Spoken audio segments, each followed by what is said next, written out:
Hello, Meme Camp here again. Well, may share akong kwento sa inyo. Sa mga panahon nito na malapit na magpapasko, nagkita kami ng aking kaibigan dito sa London ulit. Medyo matagal kami nag-usap ng aking kaibigan. Nagtatampuhan kami. Medyo marami kaming mga di pagkakaintindihan sa buhay. Pero at the end of the day, magkaibigan kami at nagturing ang magkapatid. At naisipan namin magpunta ng London at mag-banding. At dito kami napadpad sa Pop Mart. Dahil uso ang mga labubo ngayon. Ito, tumingin kami ng mga labubo here.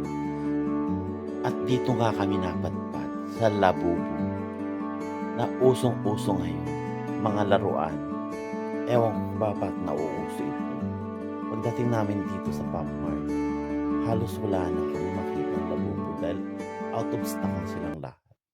Trinay kong din, sabi sa akin, huwag daw. At ito pa isa mga collection ng mga mamahalin. At syempre, pupunta rin kami sa mga UK souvenir item. At nakita ko nga yung kotse ni Mr. Bean. Ayan po, napakadaming souvenir. Patingin-tingin lang kami dahil medyo mahal ng konti. Pero anyway, nag-enjoy kami. At after niyan, nagpunta kami ng Jollibee ng aking kaibigan si Ron. Diyan kami nag-almusal dahil maaga pa lang. Wala kaming makitang ibang restaurant. At syempre, iba ang breakfast sa Jollibee. Sabi nga nila, at home ka. Pagkatapos ito, naglakad-lakad kami sa Leicester Square dito sa London. Isa sa pinakasentro dito sa Central London kung gusto mong mamasya-masyal. At syempre, nagpakayabang kami ng konti. Ginamitan namin ng drone. Ang aking DJI Neon drone. Finalo-follow lang kami ng aking DJI drone na ito. At maraming tumitingin sa amin. Syempre, nagpa-impress kami ng aking drone dito. Ayan, lakad-lakad lang kami ng aking beshi. Matagal di kami hindi nagkita nito, almost a year, dahil sa tampuhan namin. Pero at the end of the day, syempre, nagkapatawaran kami, nag-usap kami, at syempre, tuloy ang ligaya namin dito sa London.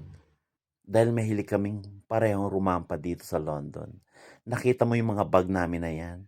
Puno yan ng mga outfit at gamit dahil parating nag-change costume ang aking kaibigan pag nasa London. Sabi nga, pag nasa London ka, rumampa ka na, pumorma ka na ng pangmalakasan. Anyway, ang kaibigan ko pala ay hindi siya sa London, kundi siya ay nasa Wales. Doon siya nakastay ngayon at doon na niya nakita ang kanyang kapalaran sa Bridgetstone. Sa Wales na siya nakatira ngayon. Happy naman siya. As long happy siya at kumikita at nag-i-enjoy, dun tayo sumuporta. After that, nagkita kami ni Mama Tanya, ang isa pinakamagandang dilag, makabagong dilag dito sa UK. Kakaiba ang ganda ni Mama. Nakita niyo naman. So, 3 na po kami yan. At the first time na gamit ko ang aking drone dito sa Westminster at ang aming background ay ang Big Ben at ang London Eye. Kaya masayang-masaya na nakasama ko ang aking mga kaibigan dito sa London. My old friend and my new friend meet together in London. Ang saya lang po. Nag-i-enjoy po kami sa aming mga rampa dito sa London. At syempre pinagtitingin lang kami dahil may mga sumusunod sa amin na kung anong bagay.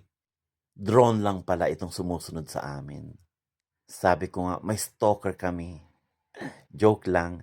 Hindi, masaya lang po talaga ang aming araw na yan. Habang naglalakad kami sa famous na bridge na ito sa London, may sumunod sa amin na DJI drone. Kaya masayang-masaya po kami.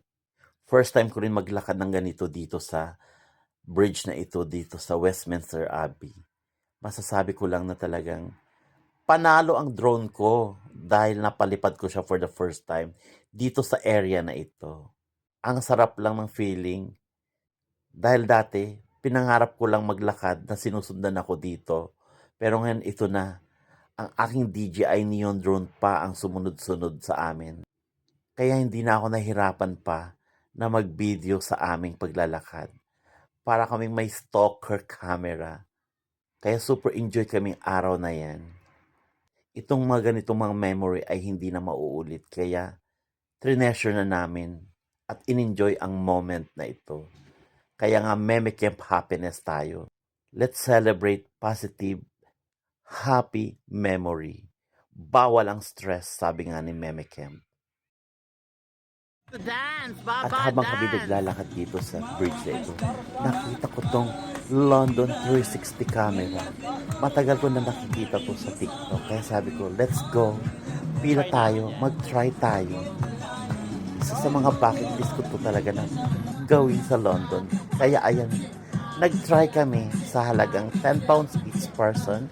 Nag-try po kami.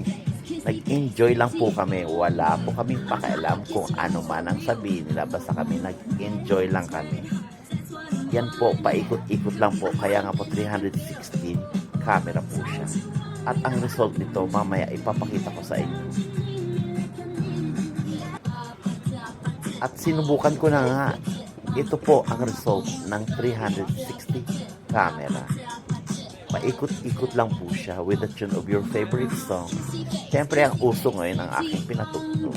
Nag-enjoy lang ako. Apat sa apete, yan lang po. Masaya lang po talaga. Sabi ko nga sa'yo, pag nandito ka sa UK, happy lang po tayo. Let's enjoy life. Walang pakialamanan. Kanya-kanya lang po tayong trip. Kaya ako, sumayaw ako ng sumayaw. Wala akong pakialam. Basta happy lang ako. Di ba po? Kaya nga meme camp, happiness lang po tayo. Medyo matagal din po itong 360 camera na ito. Siguro mga 2 to 3 minutes lang po siyang paikot-ikot. Hayaan lang po kayong gumalaw ng gumalaw. Ang camera ng bahalang umikot-ikot hanggang mahilong siya. Pero happy lang po talaga ang vibes na ito.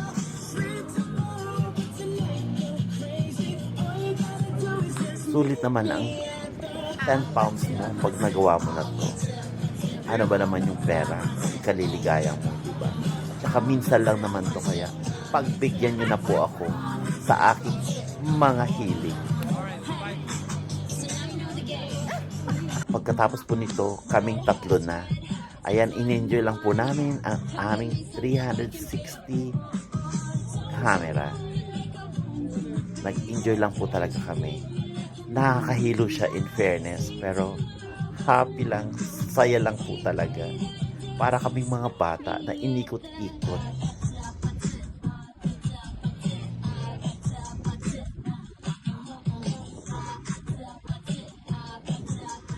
Minsan lang naman to, kaya i-enjoy mo na. Huwag kang mahiya, ipakita mo ang tunay mong saya. At sumunod naman namin ginawa ang mag-City River Cruise. Isa rin sa mga bucket list namin na gawin ito ng aking kaibigan. At syempre, kasama na namin si Mama Tanya. Ang saya-saya lang po ng araw na ito dahil halos first time ginawa namin ng aking kaibigan. Sa halagang 14 pounds, one-way ticket going to Tower Bridge. Kaya ang dulo nito pupunta namin ang Tower Bridge. Known is the London Bridge. Ayan po, sa harapan lang po siya ng Big Ben. May option po kayong bumili ng ticket. Pwede pong return or one-way. Bahala po kayo sa trip nyo sa buhay. Pero kami, ang trip namin, one-way lang. Kaya pag pumunta kayo dito sa London, subukan nyo po ito. Kasi makikita nyo po ang city vibes ng London by a river. Ito po ang River Thames dito sa London. Masaya po itong adventure na ito.